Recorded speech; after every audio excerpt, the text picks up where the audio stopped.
এরই মধ্যে আমরা একটি পদত্যাগপত্রের হাতে পেয়েছি। যে পদত্যাগপত্রে কি লেখা রয়েছে সেটি আমরা জানাতে চাই। যে রাষ্ট্রপতির যে পদত্যাগপত্র, সেই পদত্যাগপত্র আমরা হাতে পেয়েছি, যুগান্তরের হাতে এসেছে।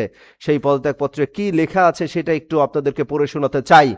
রাষ্ট্রপতি পদ হতে পদত্যাগ লেখা আছে শুরুতেই, সম্মানিত স্পিকার, বাংলাদেশ জাতীয় সংসদ, শেরেবাংলা নগর, ঢাকা। বিষয় লেখা হয়েছে রাষ্ট্রপতির পদ হতে পদত্যাগ। শ্রদ্ধা জনেশো জনাব, আসসালামু আলাইকুম।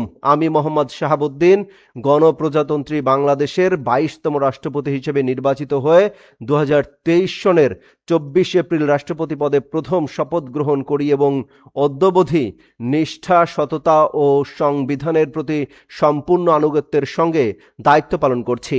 প্রসঙ্গত উল্লেখ্য যে 5 আগস্ট 2024 সনে ছাত্র জনতার গণ অভ্যুত্থানের মুখে তৎকালীন সরকারের পতনের পর দেশে শাসনতান্ত্রিক ও সাংবিধানিক সংকটের সৃষ্টি হয়। সাংবিধানিক সংকট থেকে উত্তরণের অভিপ্রায় সংবিধানের 106 অনুচ্ছেদের ক্ষমতা বলে আমি রাষ্ট্রপতি হিসেবে বাংলাদেশের সুপ্রিম কোর্টের আপিল বিভাগের মতামত কামনা করি। অতঃপর বাংলাদেশ সুপ্রিম কোর্টের আপিল বিভাগের পরামর্শক্রমে অন্তর্বর্তীকালীন সরকার গঠন করি। অন্তর্বর্তীকালীন সরকার রাজনৈতিক দলসমূহের সাথে পরামর্শক্রমে জাতীয় সংসদের সাধারণ নির্বাচন আয়োজন করে। নির্বাচনের ফলাফলের ভিত্তিতে বর্তমান সরকার গঠিত হয়ে সরকার পরিচালনা করছে। বর্তমানে সরকারি দল ও বিরোধী দল গণতান্ত্রিক চর্চার মধ্য দিয়ে জাতীয় সংসদে নিজ নিজ দায়িত্ব পালন করছে। আমরা সুদৃঢ়ভাবে ও ইতিবাচক ভূমিকার কারণে দেশে কোনো সাংবিধানিক বিপর্যয় ঘটেনি।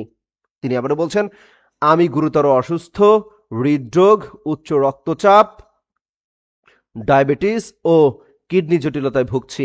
আমার হৃদযন্ত্রে বাইপাস সার্জারি হয়েছে। ইদানিং স্বাস্থ্য পরীক্ষায় অটোনমিক নিউরোপ্যাথি নামক রোগ শনাক্ত হয়েছে। এই রোগের কারণে আমি মাঝে মাঝে ক্ষণিক অচেতন হয়ে যাই। রোগসমূহের প্রাদুর্ভাবে শারীরিক ও মানসিক অসামর্থ্যতার কারণে রাষ্ট্রপতির মতো গুরুত্বপূর্ণ সাংবিধানিক পদে দায়িত্ব পালন করা আমার পক্ষে সম্ভব হচ্ছে না। আমার দীর্ঘমেয়াদে চিকিৎসা প্রয়োজন। এমতো অবস্থায় সংবিধানের 50(3) অনুচ্ছেদের বিধান অনুযায়ী আমি রাষ্ট্রপতির পদ হতে পদত্যাগ করছি। ধন্যবাদ।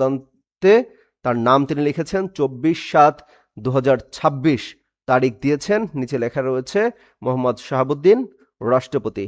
অর্থাৎ দর্শক, আপনারা কারণগুলো জানলেন, কি কি কারণে তিনি পদত্যাগ করেছেন এবং পদত্যাগপত্রে কি কি লেখা ছিলেন সেটি জানাচ্ছিলাম।